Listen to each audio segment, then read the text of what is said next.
Artigo 21, parágrafo 1º.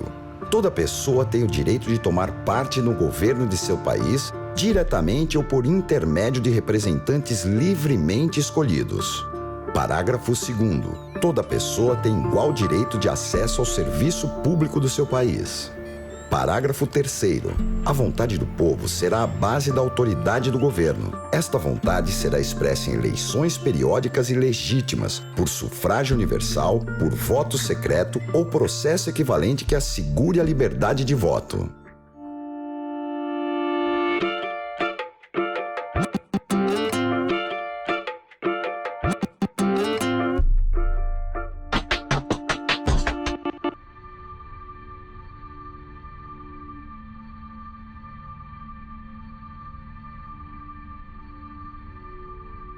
A Declaração Universal dos Direitos, ela, na verdade, é o que resta da gente de um período de desenvolvimento da filosofia e da ciência política, que foi o chamado justnaturalismo. Quando a gente pensa em direitos universais, a gente está falando de direito que deve ser respeitado independentemente da nação, independentemente do espaço e do tempo. Depois das revoluções burguesas, o contexto é um contexto urbano, tem mais gente morando nas cidades do que no campo.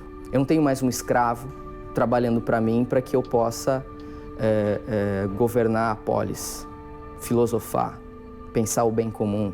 Eu agora preciso trabalhar para colocar comida no meu prato, porque se eu não fizer isso, ninguém vai fazer. A gente pode falar de democracia em duas vertentes, a democracia representativa e a democracia participativa, né?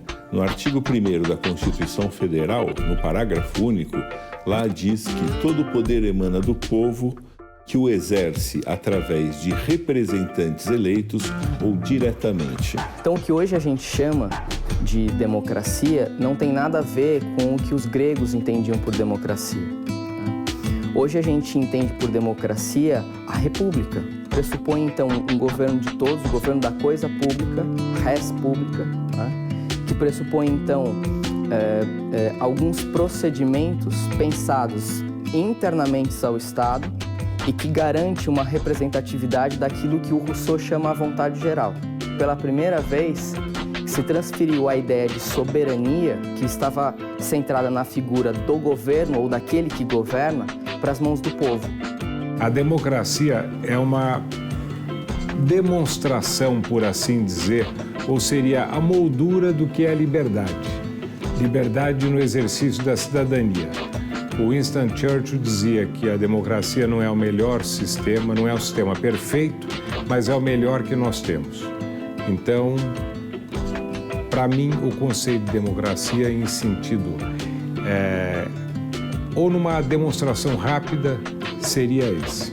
Então, a democracia representativa, ela é, na verdade, posterior até à democracia participativa ou democracia direta, com a evolução a partir de 3, 4 séculos atrás, é que a gente foi construindo a democracia representativa, que é a formação de quadros de pessoas para representarem a sociedade e conduzirem a sociedade na questão do bem comum.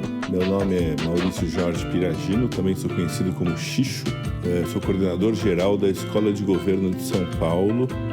Além disso, eu sou conselheiro da cidade, conselheiro suplente do Plano de Metas da cidade de São Paulo e membro também do colegiado da Rede Nossa São Paulo. Nós, na Escola de Governo, fazemos formação política para qualquer cidadão, no sentido de da pessoa poder fazer uma cidadania ativa, que é ela poder participar e influenciar a vida política local ou geral. Então, a Rede Nossa São Paulo, como o nome atual diz, é uma rede de organizações que foi constituída para tentar pautar a política pública municipal na cidade de São Paulo. E a Escola de Governo, quando foi convidada a entrar na rede, ela que propôs a formação de um grupo de trabalho de democracia participativa. O Brasil ainda está enfraquecido nos valores republicanos. A gente tem muito ainda uma privatização dos espaços públicos, uma privatização e o interesse individual usando as políticas públicas, né? Ou de grupos ou de instituições. E a gente precisa valorizar muito, na verdade, a questão do coletivo, o coletivo ser o prioritário, né? Então, assim, se por um lado a gente tem os valores republicanos nos indicando isso, a democracia como um sistema de governo, ele vai dialogar diretamente, fortalecendo esses espaços e dando voz ao soberano.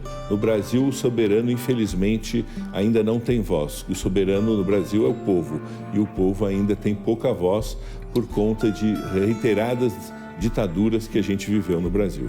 A democracia, até por ser tão antiga, sofreu mudanças desde que nasceu, se aperfeiçoou e hoje serve como modelo a ser seguido pelos estados. Liberdade de pensamento e opinião, direito ao voto, democracia contemporânea. Esta história em países latino-americanos e no Brasil ainda é recente. Na América Latina e no Brasil, a gente tem essa ideia, muitas das pessoas, os cidadãos, acreditam que a gente precisa de um salvador da pátria, né? Que, na verdade, é essa formação de uma liderança que tenha poder absoluto, né?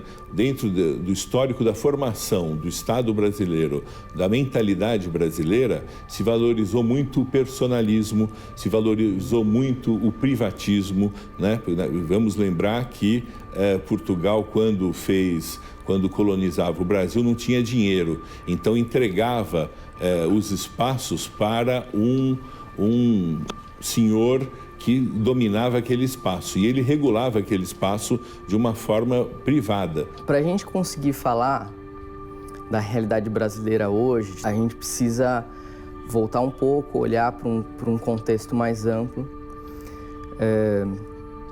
e tentar compreender quais são as possibilidades de ação dentro de um governo que se situa no ultracapitalismo, dentro de um governo que se situa numa realidade globalizada, para que fosse possível, então, se estabelecer uma realidade de cidadãos verdadeiramente, quer dizer, de verdadeiros cidadãos politizados, que se interessam, então, pela coletividade da coisa pública. Antigamente, como o voto era escrito, como o sistema de voto era totalmente diverso daquele que nós temos hoje, havia possibilidade, sim, de a prática de atos ilícitos em benefício de quem os praticava, que no caso, lógico, evidente, que eram os candidatos. Hoje nós não temos mais como acontecer isso a partir da urna eletrônica.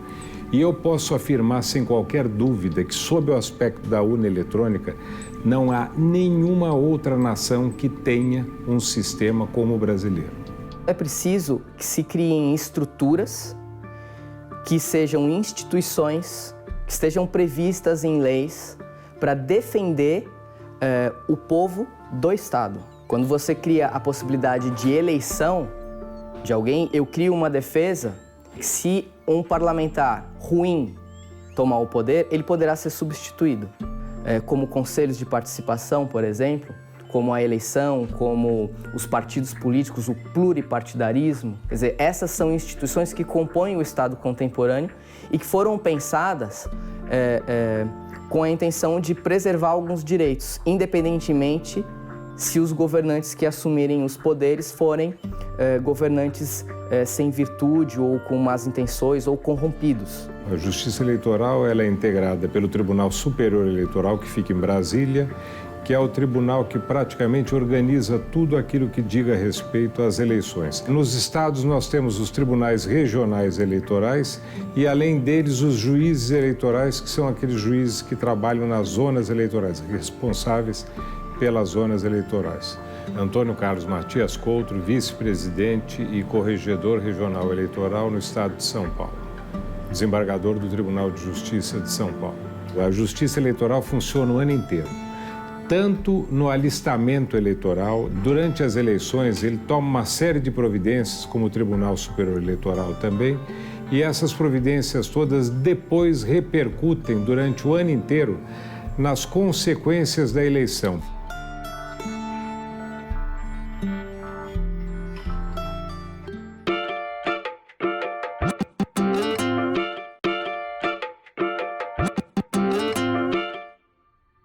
tanto a República, quanto a democracia, e quanto principalmente o sistema de cidadania, o exercício da cidadania e o exercício do voto, se interligam de maneira íntima e nós não podemos falar em república, não podemos falar em democracia, não podemos falar em cidadania sem que nós possamos também ter presente o exercício do voto, que é pelo voto que o cidadão, que toda a população manifesta o que ela pretende em termos de representação no parlamento. E ali ela elege todos aqueles que vão representar cada cidadão ou grupo de cidadãos dentro do sistema do Congresso Nacional Brasileiro.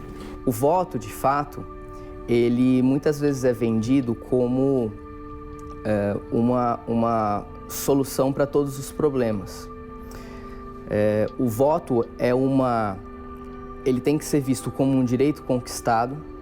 O voto tem que ser visto como a forma que nos resta de resistir aos problemas vividos no nosso cotidiano, mas o voto ele deve ser pensado também como uma forma de controle de uma minoria que se mantém no poder.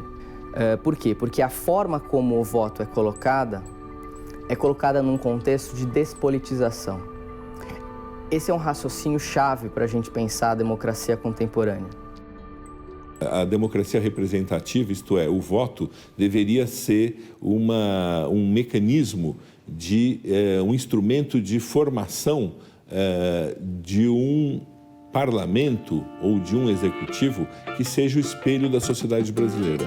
Infelizmente, isso não acontece, né? Isso não é por conta do poder econômico que faz uma distorção do processo eleitoral e que produz, na verdade, bancadas muito mais fortes do que grupos dentro da sociedade. Então, a gente tem como se fosse um espelho daqueles de circo, né, que distorce a quem é o povo brasileiro dentro do Congresso Nacional. Há 25 anos atrás, no período de redemocratização, o Brasil promulga a Constituição mais evoluída do mundo.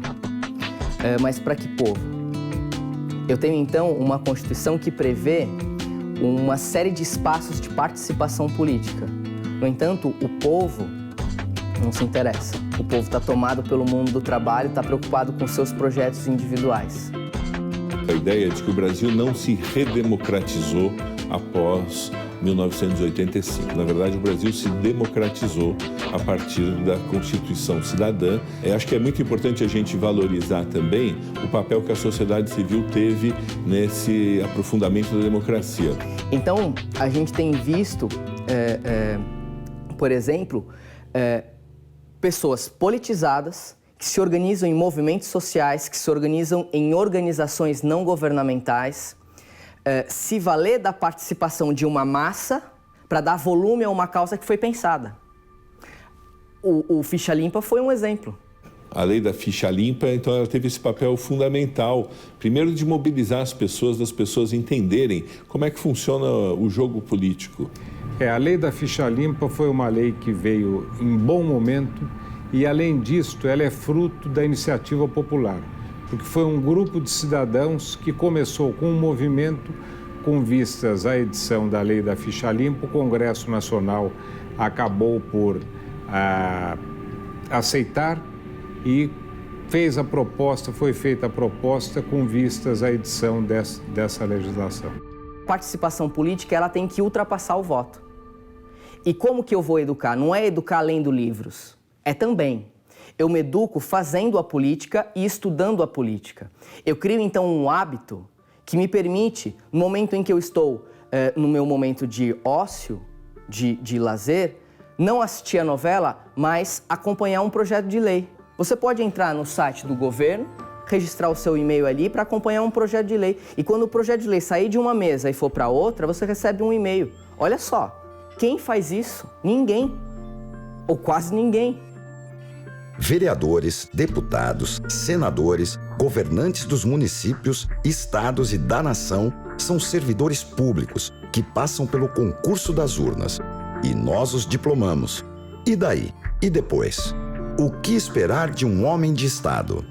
O homem público, ao ser eleito pelo cidadão, ele tem a responsabilidade de trabalhar para a coisa pública, ou seja, de fazer qual que é a função do Estado? É fazer a vida da população ser melhor. Então, o homem público ele precisa sempre saber se o que ele está executando está de acordo com o que a população que o elegeu quer.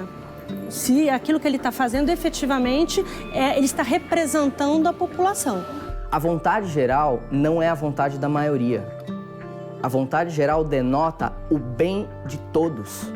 Isso é um desafio para todo governante. No momento em que um governante ele é eleito por um grupo de pessoas, ele não vai receber 100% dos votos.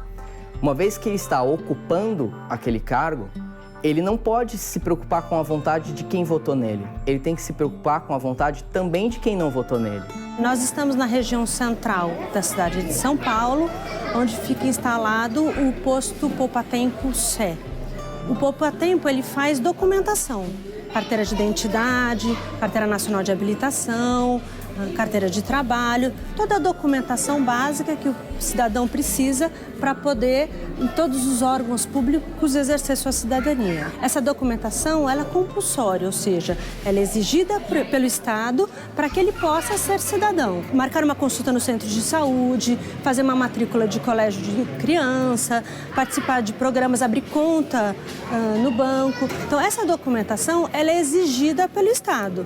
E aqui no Poupatempo é um local onde você consegue centralizar e tirar toda essa documentação.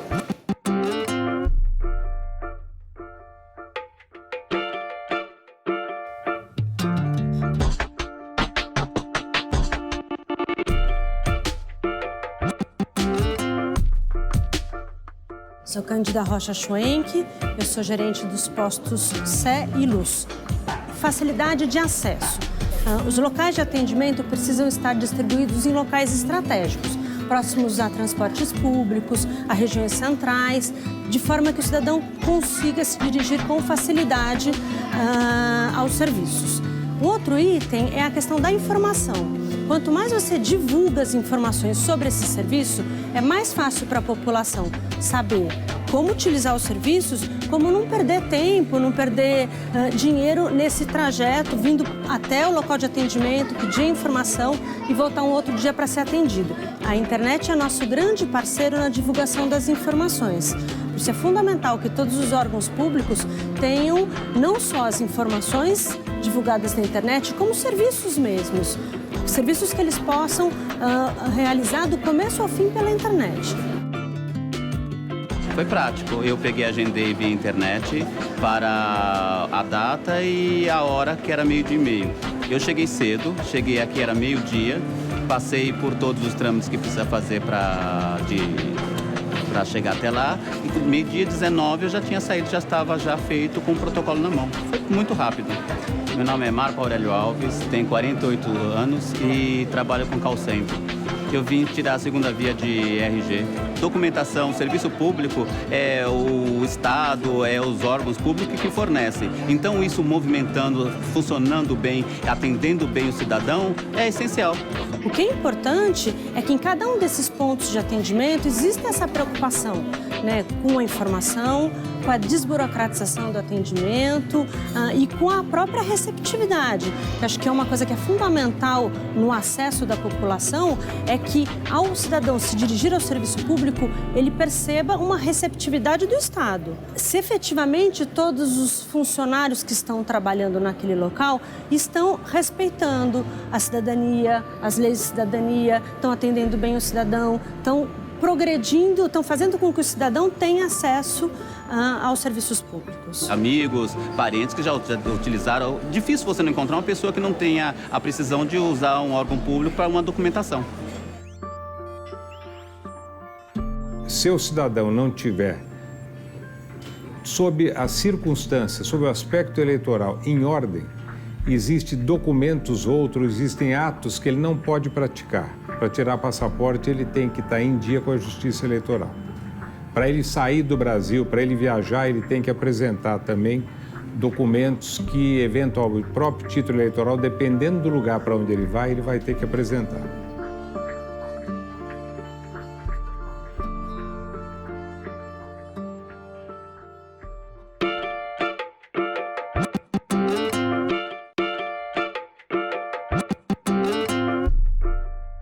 Eu me sinto como exercendo a cidadania e a democracia no seu sentido mais amplo, porque eu estou indicando alguém que vai representar os meus interesses no Congresso Nacional e que eu espero que represente da forma como se comprometeu a representar nas câmaras municipais, nas assembleias legislativas e no Congresso Nacional, lá Câmara dos Deputados e o Senado Federal. Ser participativo, acho que é fundamental, que não só de 4 em 4 anos ele diga se ele gostou ou não da gestão da pessoa que ele elegeu, mas que ele participe de redes sociais, dos conselhos, de todas as oportunidades que o Estado oferece dessa participação popular. É fundamental que a população tenha uma referência do que é qualidade, né, o que é democracia, e participe, diga aos seus governantes se eles estão indo para o caminho certo ou não. A vontade do povo,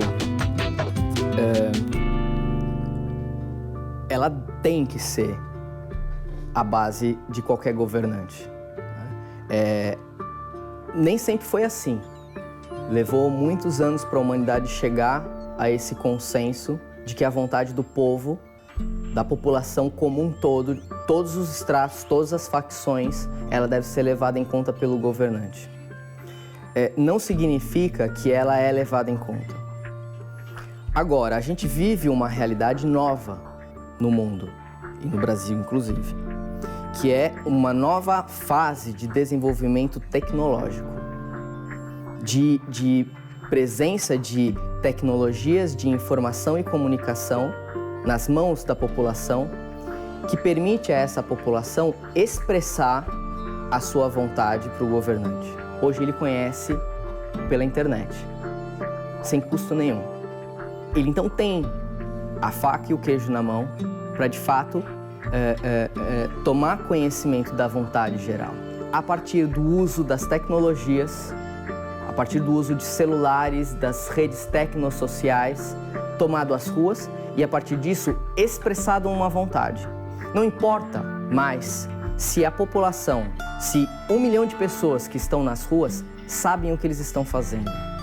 Eles podem ser despolitizados, mas se eles estão defendendo uma bandeira, aquilo é uma informação para o governante. Então a gente precisa pensar, na verdade, é que a gente vai precisar de um novo sistema, superar esse sistema que a gente tem hoje para atender aos direitos humanos e que eles sejam a pauta, né? Então a participação política, o voto são fundamentais, né? Porque é a forma da gente poder se expressar diretamente e influenciar a vida pública.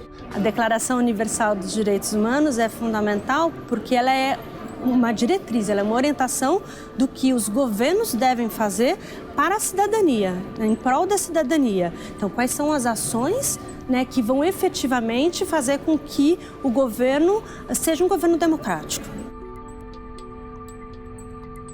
Todo cidadão deve exercer o seu direito de voto porque é a prova de que ele está exercendo a cidadania que ele tem. O direito que a Constituição dá, que o sistema legislativo dá e que a Declaração Universal dos Direitos Humanos conferiu a ele também. O agir político implica esse agir cívico de ocupar os espaços que já foram construídos pela humanidade de participação, mas também o de criar novos espaços de participação. A presença das tecnologias no nosso cotidiano cria condições para isso. Não importa se você é juiz, professor ou servidor público, profissão, raça, gênero, pessoa, povo, cidadão e ser humano é o que somos, com a liberdade de poder escolher e até ser eleito para um cargo público. Esse é um direito universal e humano, um direito nosso. É possível você discutir a coisa pública sem que você abra mão dos seus projetos pessoais. Você não precisa parar de trabalhar para, através do seu celular, através do computador da sua casa, você participar da política.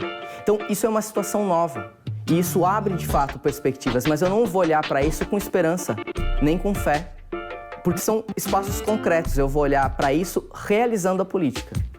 ocupando de fato esses espaços, construindo debates, deliberações e de fato indo gradativamente construindo a cultura política que nos falta.